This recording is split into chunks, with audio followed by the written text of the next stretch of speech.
Some more breaking news coming in on the other big story of the day. Let's go across to that Twitter versus India. Getting in more details of what really happened there. Let's get you the details of that story now. Twitter spokesperson has issued a statement, but nowhere in that statement is there a mention of how Twitter maybe plans to comply with the rules, because there is no commitment yet. Looking at the statement that's come in from Twitter.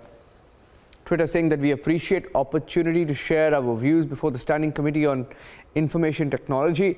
Twitter stands prepared to work with the committee on important work of safeguarding citizens' rights online, in line with our principles of transparency, freedom of expression and privacy.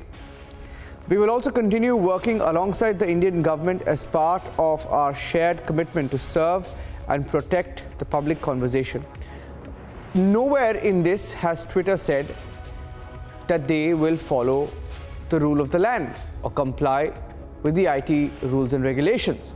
Let me go across to Abhishek joining us live.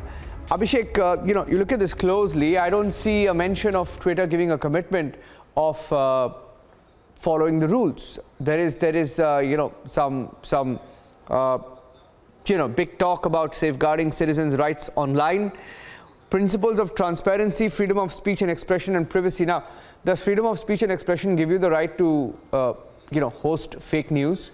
A video that could have sparked riots in Uttar Pradesh, in a communally sensitive state, which goes to elections next year, I beg your pardon, right?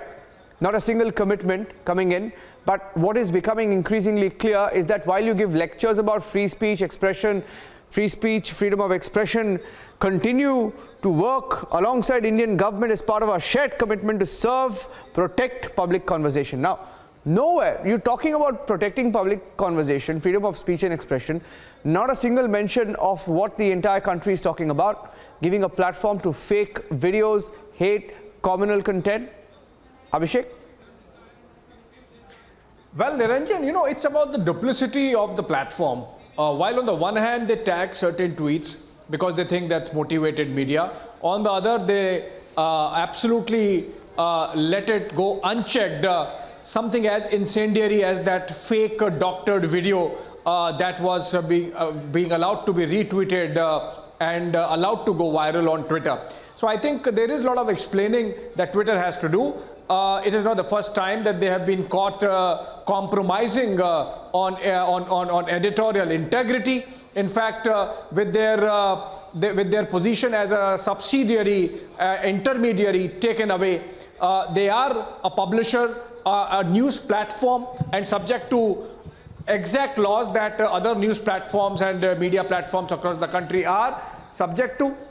In terms of making sure that the content is within the framework of rule of law of the country, number one. Number two, does not incite trouble. Number three, does not lead to a situation where law and order is becoming an issue.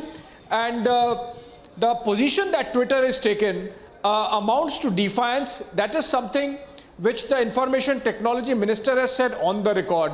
We had this last communication from the ministry signed by an official where it said that if Twitter now does not follow the rule of law, there would be consequences. And the consequences have followed, Niranjan, in terms of 2 FIRs, Twitter having been booked under various sections of the IPC. Their MD of India has been questioned in Bengaluru by Delhi police. There is another complaint in the courts. So it seems that if Twitter does not really mend its ways now, this is going to blow up. And if Twitter is in a mood for confrontation, then they have to understand that a standing committee of parliament is part of Parliament of India. And whatever parliament does is the sovereign function. And if Twitter decides that they can go against the sovereign will of the country, then perhaps they might even lose the right to be here. Remember that as explained to me by a source in the government, Twitter now does not have the protection of an intermediary. They are like any other media platform, and hence the laws of FDI, for example, given the fact that Twitter is an American corporate body, the laws of FDI kick in, whether the government decides to do it now or at some other stage. In which case, Twitter India cannot be 100% subsidiary of Twitter Inc. United States. They will have to have the investment norms that are allowed for foreign media. So, which I believe in this case is about 26% equity to foreign partner and rest 74 to an Indian partner. So, whether Twitter would have to look into the possibility of having an Indian partner as well. These are things in the domain of future possibilities if Twitter continues with its confrontation, its stand. But then if what has been attributed to them insofar as today's Parliamentary Standing Committee proceedings are concerned, then it seems that they have a very bad legal advice in terms of what to say in front of the Parliament of India. Yeah. Now, looking at the response that has come in from Twitter to the question that was asked, the question asked from the parliamentary panel was that, do you follow the rules of the land? To which the response reportedly given was that we follow our Twitter policies, right? Now, the question arises, and it's a parliamentary panel, it's not the government or not, it's not a panel, it's a parliamentary panel comprising people from different political parties. Is that correct, Abhishek? There are people from different political parties. Now, you're not just defying, let's say, the government or one political party, but you're defying India by telling the Indian parliamentary panel that you follow your own set of rules, your own policies. Well, they are allowed to. Every organization can have their internal policies.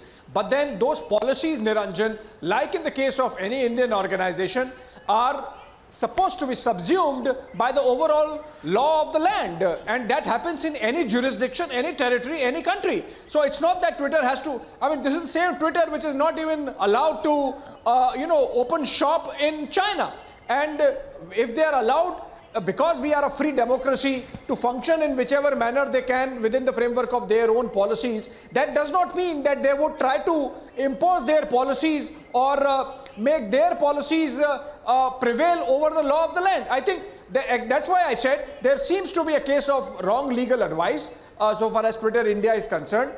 They seem to be in not good legal hands, and this kind of confrontation can really prove costly. As I said, there are consequences, some of which are already in play in terms of sections of the IPC kicking in through the FIRs, and then the possibility of the FDI norms also being applied, given the fact that Twitter no more is an intermediary or substantive intermediary, but a media platform like any other. Yeah. Thank you for that, Abhishek. Thank you for joining us with those inputs. Twitter deposed before the parliamentary panel, and some of the pointers that we're picking up of that deposition is that they have told the government